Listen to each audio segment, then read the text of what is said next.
iHeart, get ready. Fantasy football is here. Welcome to the Full-Time Fantasy Show. FullTimeFantasy.com is home to the Fantasy Football World Championships and the best players in the world. Real money winners giving their secrets to help you win. Now exclusively on iHeart. This is the Full-Time Fantasy Show with your host, the one, the only, Dr. Roto. Dr. Roto, get out the insurance cards, get out the copay. The office is open, my friends. First of all, happy Veterans Day. Want to thank those of you who have served our country and those of you who continue to serve our country. We appreciate you and all that you do. And I always think back of Grandpa Roto and all the people who have served. So once again, thank you for doing what you've done to help our country. We appreciate you more than you know. All right, let's get to some news and notes before we get to the week that was Week 10. All right, Marshawn Lattimore injured himself, hamstring. Not a good injury there for the Saints. We don't want Eli Apple covering the other team's best receiver, so we're going to have to watch that closely there next week with Lattimore. Austin Hooper, MRI on his knee. According to Ian Rappaport, he's expected to miss some time. That's a very, very bad injury for fantasy owners. Hooper was absolutely outstanding this year. Top 5 guy all the way around. Really had a ton of catches this year. Maybe not the most yardage, but a ton of catches. So this is a big loss for them. Okay? Giovanni Bernard sprained his knee, but let's see what happens there. You could see Travion Williams come in for him a little bit in case he's out for a while. Let's see. Devonta Freeman going in for an MRI in his foot. I worry about him. So there's a good chance it's a sprain. Ito Smith is out. Could we be looking at Brian Hill? We might be. See, this is what happens in the NFL. Guys pop up like Brian Hill. All of a sudden, this is a name that you might want to have tomorrow on the waiver wire. Hopefully, we'll find out more soon. Okay, James Conner expected to come back for Thursday night football. Mary Kay Cabot says that Antonio Callaway was benched for disciplinary reasons because he's an idiot. Hello, he's an idiot. Oh, and by the way, that's between Antonio and I, said Freddie Kitchens. There's another idiot. It's between him and me, you dope. All right, let's go back and learn some grammar there, Freddie. What else do I have for you? Charles Rogers died. Guy's 38 years old, battling cancer and need a liver transplant. That's just a shame. He really was a good wide receiver at Michigan State. Really was good. Bruce Arians benched Vernon Hargreaves for not hustling. I don't know what to say, but come on, Vernon. Vernon's a little bit lazy. He always has been, even back when he played at UF. So sad to see that. All right, let's take a look at some of the games. And we'll discuss the Monday night game and what to expect and if you need it. So first, the Giants against the Jets. Remember, throw out all the records when these two teams play because these two teams suck. Adam Gase outcoaches Pat Shurmur. Do you know, I don't think you really realize this. I just don't. Ask yourself, how many yards did Saquon Barkley rush for yesterday? 1 yard on 13 carries. 1 yard on 13 carries. Doesn't that just say everything about the Giants season? When you can't get the second best running back in football, because he is the second best because Christian McCaffrey is numero uno. If you can't get him more than 1 yard rushing, you don't deserve to win any game. I know Danny Dimes played well. I know Slayton played well. I know Golden Tate played well. I get all that. But 1 rushing yard? Come on. I mean, that's just embarrassing. As embarrassing as Le'Veon Bell, who had 18 carries for 34 yards. I mean, the Jets couldn't run either. And Sam Darnold, it seemed like he had like 130 yards in the first quarter, and then he only threw for another 100 the entire game. These two teams stink. Really are bad. Speaking of bad, Bears and Lions, bad. I feel badly for Lions fans. I really do. Because your team's not that bad. Your team's really not that bad, but you lose another game here because Matthew Stafford's not playing. You tie the Cardinals. You had a bad break in the game against, was it the Packers? You just had some bad breaks. Lions are really close to being a 5-4 team. Really are. Jeff Driscoll couldn't do much. He was good in the beginning of the game and the end of the game, but then in the middle of the game he was terrible. Can't run the ball. You got to throw the ball at Kenny Golladay. You got to throw the ball to Marvin Jones. It just wasn't crisp. I don't want to pick on Driscoll. He did fine, but it just wasn't good enough. For the Bears, Mitch Trubisky, 173 yards. But it was David Montgomery. I had this dude on every team in DFS. Literally every team, and the guy runs for 6 points. It's shameful. I mean, it was really bad. I was right about Taylor Gabriel. I feel good about that. But I just can't imagine how Montgomery can only run for 60 yards against the Lions, who let up like 1 million yards against other teams. Just very, very nauseating, really. All right, speaking of nauseating, the Titans and Chiefs. If you're a Chiefs fan, you have to be sick to your stomach right now. Patrick Mahomes, out of his mind, 446 yards. Tyreek Hill, amazing. Travis Kelce, amazing.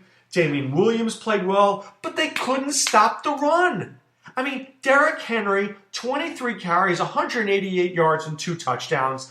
I mean, come on. They couldn't throw the ball. Tannehill didn't do a great job, but they couldn't stop literally one guy. One guy. The Titans win this game on playing good defense and running the football. And Ryan, I'll tell you this right now. I've said it before. I'm going to say it again. They're 5-5 right now, the Titans. They win 2 more games if Marcus Mariota is not the quarterback. That's fact. That is absolute and positive fact. All right, the Ravens against the Bengals. I mean, was this even a game? I mean, Lamar Jackson, that spin move? Oh, my goodness. Nobody in the city of Cincinnati could have tackled him. Jackson was stupendous. Mark Ingram didn't have to do that much. All you guys starting Gus Edwards, you don't start backups unless you have to. I mean, there's so many people, the start sick player of the week, Gus Edwards. No, it was never that great a play. You start your starters, not your backups. Stop leading people awry. This is just bad experting, bad analysis there. All right, Mark Andrews played well. Marquise Brown played well. Nick Boyle played well. Look at this team. Andrews, Brown, Boyle, Hurst, Snead. 5 guys. 3 of them are tight ends that caught the football. Unreal. 3 tight ends. For the Bengals, you have to be happy with Ryan Finley. I know they got crushed, but I thought he looked okay. Looked better than Andy Dalton. And Joe Mixon, 30 carries for 114 yards. Where's this dude been all year? He looked great. Really did. All right, the Browns and the Bills. People might say that the Browns saved their season. I don't think so. I think it's unsalvageable. I think the Bills lost this game. So let me break it down for you right here. Devin Singletary needs more than 8 touches of the football. Here's what I noticed. Singletary plays within the 20s. Within the 20s. And then Frank Gore comes in on the goal line. Why? How about Singleton at the goal line? How about Singletary? Let him run. Because it's Josh Allen has to score. They played that. That's how they scored that one thing. They spread everybody and let Allen run up the middle. That's their play. John Brown and Beasley were good, but they just didn't do enough. I thought the Bills played well. Stephen Hauschka let them down, but the Bills deserved to win this game. The Browns are not very good. Nick Chubb played well. Jarvis Landry played very well. He did. Kareem Hunt played well. Chubb had 22 touches. Hunt had 11. That's about right. The Browns, though, had 8 chances to score a touchdown from like the 1-yard line and couldn't do it. How embarrassing is that? Browns are terrible. Seriously, Brown fans, you can't be happy. You can't be happy with what you saw. Speaking of not happy, if you're a Saints fan, you literally have to be stunned. I mean, the Falcons won this game, lost Austin Hooper, probably lost Devonta Freeman, but they won the game. This was like their Super Bowl. They're like, I'm leaving it all out in the field. I'm leaving it all out in the field. Matty Ryan only throws for 182 yards and 2 touchdowns. Brian Hill runs well. but it was the defense. The defense with sacked Breeze 6 times. Breeze didn't throw a touchdown pass. They held Kamara and Lat Murray to 36 yards rushing, which was incredible. And they just totally outplayed him. Michael Thomas did his Michael Thomas thing, but that was it. I mean, unreal that the Falcons won. If you had bet on the Falcons, you were the smartest person that I know, because I couldn't imagine in a million years how this game would have turned out that way. Unreal. That's the only word I have for it. But good job for the Falcons. Dan Quinn, you may have saved your job. All right, Buccaneers against the Cardinals. The Cardinals are so frustrating. So first of all, did you watch David Johnson yesterday? He's not good. He looks so slow. You could take a sundial by how long it took him to run 5 yards. Why are you ever giving that guy the football anymore? You want to let him go out for a pass pattern? Great. He's shot. He's done. Kenyon Drake looked much better. Secondly, Christian Kirk is a beast. Thirdly, Larry Fitzgerald finally gets involved. And then fourthly, if there's even a fourthly, thank God for Andy Isabella. Get this guy out there. Stop with Pharaoh Cooper. Get me more Isabella. Fitzgerald, Kirk, Drake, Isabella. Now we're on to something. Kyler Murray played well, not great. Didn't play well at the end of the game. Made some bad throws. You want to be a star in this league, win this game at the end. Jameis Winston, I thought it was, Ronald Jones didn't run that well, but he had a lot of receptions. 8 receptions. Godwin had 6. Evans had 4. O.J. Howard finds the end zone, by the way. And I just want to shout out there. Max Williams should have found the end zone. Watch the play. He is wide open by 20 yards. This guy waltzes in the end zone, but he drops the ball because he couldn't see it in the sun. Seriously, I made a bet on that. I would have won like $60. 10 paid me 60. It was 600 to 1 that he catches a touchdown. I was crying. But O.J. Howard got his touchdown, thankfully. Thankfully. If he didn't score there, I would have absolutely and positively cut him. All right, the Dolphins against the Colts. Here's another shocker. I mean, seriously. I know Brian Hoyer is not good. I get that. But you're at home, you've got a good running game, and you can't beat the Dolphins? Who, by the way, look like they're playing inspired football. The whole Mike Gesicki thing is a joke. Devontae Parker is good. Everybody else stinks. Just for what it's worth, everybody else stinks. Albert Wilson, 1 reception, no yards. Kalen Ballage, what a bum that guy is. 4 receptions, 2 yards. 20 carries, 43 yards. I mean, just bad. But, I mean, look. Without Hilton, without Brissett, this team, the Colts are just not very good. You have to win this game. Eric Ebron, though, got his number called 5 for 56. That's what happens when you go complaining to the coach. All right, the Panthers and Packers. This was a pretty good game.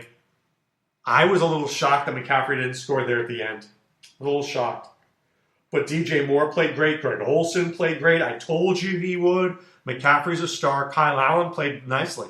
Aaron Rodgers did what he needed to do. Devontae Adams back. But you can run on Carolina. You can run on Carolina. Aaron Jones, 93 yards and 3 touchdowns. Jamal Williams, 63 yards. You can run on Carolina. The rest of that, Marquez Valdes-Scantling, nothing for nothing. Kind of sickening to your stomach, right? Really is to mine.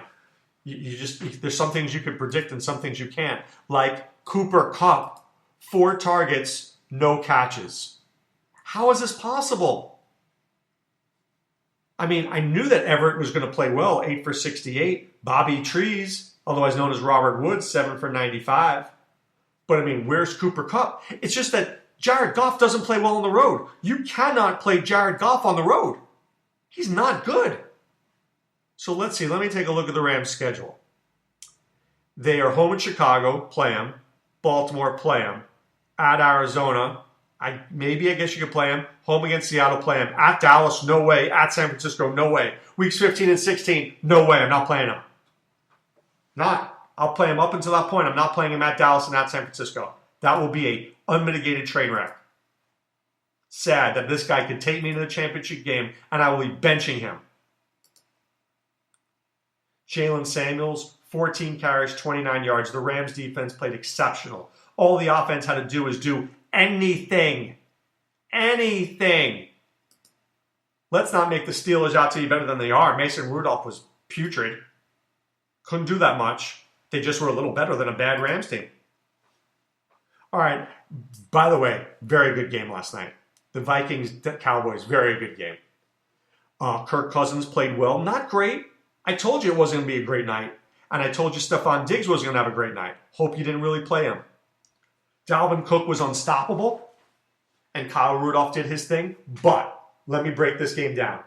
Dallas is down 28-24. It was the end of the game. There was like about, a couple of minutes left. They're throwing the ball efficiently. Then they get down to like the 10-yard line. And they start running the ball. Who is calling these plays? Amari Cooper has 147 yards receiving. Randall Cobb has 106 yards receiving. Gallup has 76 yards receiving. And you are running the ball to Zeke Elliott? What are you doing? And then on fourth down, Kendricks makes that great play, and it was game over. Jason Garrett, I don't have words for how bad you are. You are terrible. Terrible. And Jerry Jones just sits there. Dude, it's not working. Fix it. I don't know what else to say. All right. 49ers in Seattle tonight. I like Jimmy Garoppolo. I like Coleman. I like Matt Breida. I like Emmanuel Sanders. I like Deebo Samuel. That's right. No George Kittle means more Deebo. I like Deebo Samuel. I think he makes a play tonight. Okay? For Seattle, of course, I like Russell Wilson. Chris Carson will be good, not great. They have a very good run defense. Lockett, Metcalf, Luke Wilson, okay. Watch for a guy that you're not expecting. Whether it be Josh Gordon, Jerron Brown, David Moore, somebody's going to have to make a play there because San Francisco is actually very good against the tight end, okay? So there's no Luke Wilson and no Jacob Hollister, right? And San Francisco is very good against running backs. So I think this is a Russell Wilson night. The question is, who does he throw it to, right? Who does he throw it to? Conversely, San Francisco is good against receivers too. So I don't know who's going to make a play, but I know Seattle's going to keep it close. But this is a big game for San Francisco. I'd like to see Jimmy G do his thing and win this game and show that they're for real. I really would. I would enjoy seeing that. But right now it's time to put away the insurance cards, put away the copay. The office is closed, my friends. Check me out at fulltimefantasy.com. Enter the promo code ROTO50 for 50% off your first 2 months. This is Dr. Roto saying be well and take care. Thanks for listening to Full Time Fantasy. There's never been a better time to join and go full time. Visit fulltimefantasy.com. Use the promo ROTO50 for 50% off your first 2 months. And don't forget, fantasy players, please thumbs up the podcast on the iHeart app. See you next time.